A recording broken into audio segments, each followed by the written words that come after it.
안녕하세요. 한나린의 끝티처입니다. 네, 선생님들, 드디어 우리가 두려워하던 3월달 신학기가 시작이 되었는데요. 선생님들 어디에 숨어서 혹시 혼자 막 눈물을 흘리고 계신 거 아니죠? 제가 며칠 전에 라이브 방송을 해보니까 굉장히 이제 여러 상황으로 힘들어 하시는 선생님들이 많은 것으로 제가 파악이 되었고, 그리고 제가 라이브 방송이 마무리되고 한 번 더 저도 제 라이브 방송을 보거든요. 왜냐면 제가 놓친 부분이 있을까 싶어서 봤는데, 이제 선생님들이 어려워하고 힘들어하는 상황을 제가 한 5가지로 나누어서 오늘 정리를 해보려고 하거든요. 그래서 오늘은 제가 이 5가지 상황을 짚어보고, 그 다음에 이 5가지 힘든 상황을 조금이나마 덜 힘들게 줄일 수 있는 제가 생각하는 어떤 방법, 대안적인 방법, 그리고 또 제가 생각하는 관점을 달리하는 마인드 컨트롤하는 방법에 대해서 이야기를 해보려고 합니다. 오늘 이야기해드릴 5가지는요, 이렇게 돼요. 첫 번째로는 전체적으로 아이들이 내가 원하는 대로 흘러가주지 않는다. 아이들이 전체적으로 이럴 때 스트레스를 받을 수 있고, 두 번째는 우리가 흔히 말하는 문제 행동을 하는 유아, 존재감을 아주 내뿜는 그런 유아. 그리고 세 번째는 예민한 학부모님. 네 번째는 수많은 업무로 인해서 퇴근을 못하는 이런 상황에 스트레스를 받는 거예요. 네, 그리고 5번째는 이런 모든 상황들로 인해서 내 스스로 마인드 컨트롤이 굉장히 힘들고, 오는 상황을 이렇게 되짚어 보면서 내가 왜 그랬을까 하는 심한 자책, 그리고 내가 도대체 여기서 지금 무엇을 하고 있지? 하는 내 선택에 대한 후회와 의문이 드는 이런 상황. 네, 이런 상황들이라고 볼 수가 있는데요. 한번 이야기해 보도록 할게요. 네, 첫 번째로 이제 전체적으로 아이들이 내가 원하는 대로 흘러가주지 않는다. 네, 이렇게 생각을 하실 수 있어요. 그런데 먼저 이제 관점을 좀 달리 해보는 게 사실은 필요해요. 만약에 선생님들이 초임이시라면 대학에 있다가 지금 새로운 원에 갇혀. 그리고 또는 경력자시라면 경력이 어떤 원에서 있는데 내가 이직을 했다. 이렇게 했을 경우에는 마찬가지예요. 다 그곳에, 새로운 곳에서의 룰을 모르죠? 그러면 일을 잘할 수 있겠어요? 잘하시는 분도 물론 계시겠지만 대부분 약간 허둥지둥하고 좀 파악하는 데 시간이 걸려요. 우리 아이들도 마찬가지예요.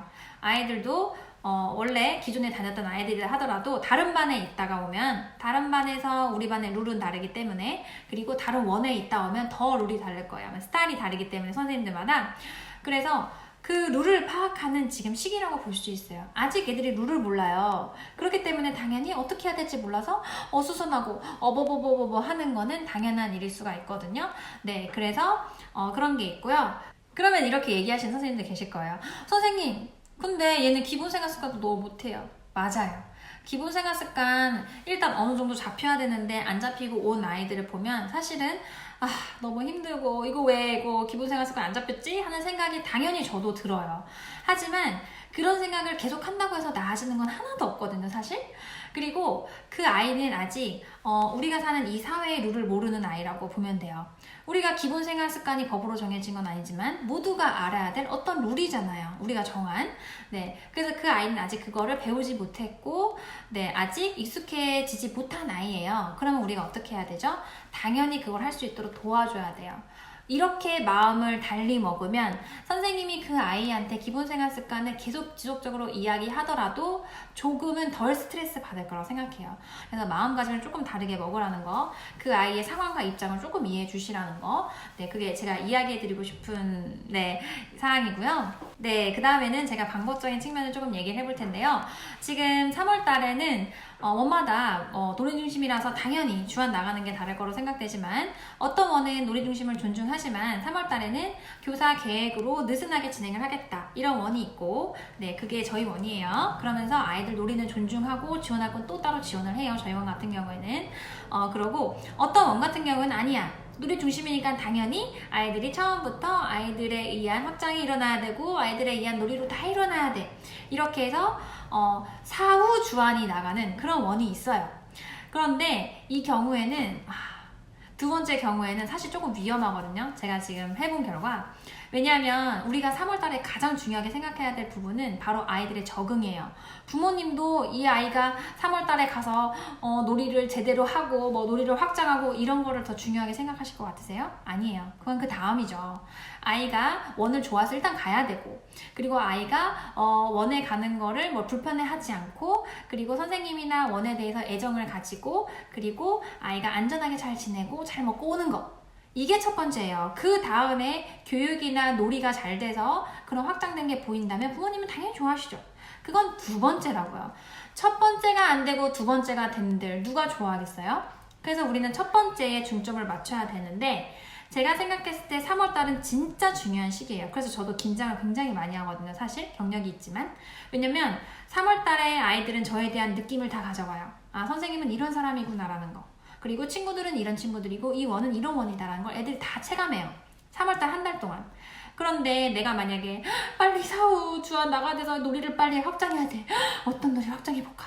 막 이렇게 눈을 크게 뜨고 보면 아이를 관찰할 시간에 아이 관찰보다는 놀이 관찰, 놀이 확장에만 온 집중이 다 돼 있고, 빨리 내가 금요일에 이거를 써야 돼. 막 이렇게 하다 보면은 선생님이 아이를 한 번 더 안아줄 거를 덜 안아주게 되고, 아이와 한 번 더 어떤 가까워질 수 있는, 대화할 수 있는 시간을 계속 그 놀이 확장에만 쓰게 돼요. 그래서 이거는 사실은 위험할 수 있거든요. 물론 베테랑이신 선생님들은 하면 좋아요. 그리고 물론 확장되면 너무 좋죠. 하지만 선생님들 각자의 상황이 다르기 때문에 저 같은 경우에는 아이들하고 실내 영상에 더 집중하라고 얘기를 해드리고 싶고, 놀이 확장이 된다면 너무나도 좋죠. 당연히. 네. 그리고 저희 원도 지금 어떤 반들은 놀이 확장이 이루어지고 있고, 저희 반 또한 1주 때부터 놀이 확장이 되고 있어요. 그 이유는 제가 7세이기 때문에, 연령이 높기 때문에 아무래도 그런 게 더 잘 되고요. 그리고 저희는 지금 기존 원화가 많기 때문에, 제가 맡은 유아들이, 그래서 더 잘 되는 거예요. 그런데 신입들이나 또는 각각 다른 원에서 온 아이들이 모아진 이런 반인 경우에는 솔직히 확장 처음부터 되게 힘들어요. 서로를 파악하는 시간이 필요하거든요. 그래서 오히려 이럴 때는 우리 원에 대해서 알아본다거나 우리 반, 그리고 우리 친구에 대해서 일단 기본적인 베이스 알 건 알고 그 다음에 놀이로 넘어가는 것이 저는 더 낫다고 생각해요. 근데 우리가 이미 사후 주한 나가던 선생님 어떡해요? 어떡하냐고요? 솔직하게 그냥 내보내세요. 저 같은 경우에는 만약에 저라면 솔직하게 할 것 같아요. 그냥 놀이 확장 안 해도 괜찮아요. 아이들이 이번 주에 어떤 놀이 했는지 그냥 나열하세요.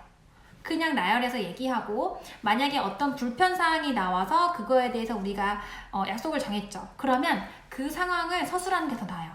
이런 일이 있어서 아이들과 이야기를 나눠서 뭐 다수결로 이렇게 해서 이런 약속을 정해보았어요. 이런 식으로 하는 게 더 좋을 거예요. 그것 또한 부모님이 보시면, 아, 선생님이 일방적으로 약속을 정하는 것이 아니라 아이들에 의해서 이렇게 정한 거구나, 이렇게 생각할 수 있거든요, 사실은. 그래서 이런 식으로 하시는 게 좋고, 그리고 3월달은요 전반적으로 교실에서 어떤 약속을 지켜야 되는지 우리가 조금 정해야 되는 시기예요.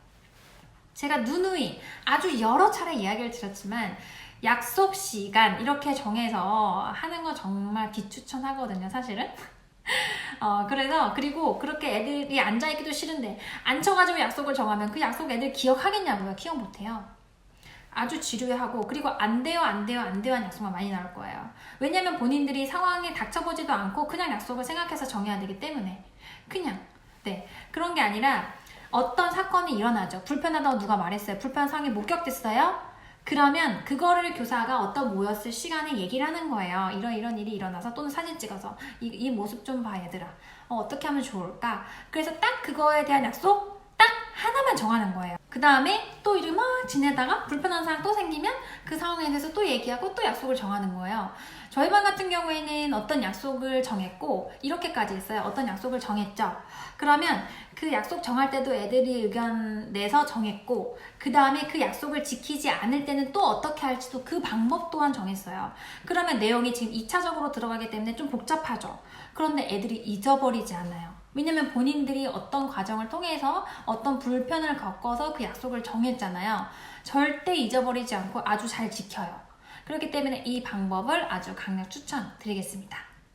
네, 선생님들, 제가 하나밖에 얘기를 안 했는데 영상이 너무 길어져 버려서 아무래도 영상을 나눠서 가야 할 것 같고요. 그 다음 영상은 제가 그 대신에 뭐 내일이나 내일 모레 정도 그 안으로 바로 올려드리도록 할게요. 네, 오늘 영상도 도움이 되셨으면 좋겠고요. 그럼 다음 영상에서 바로 만나도록 하겠습니다. 안녕!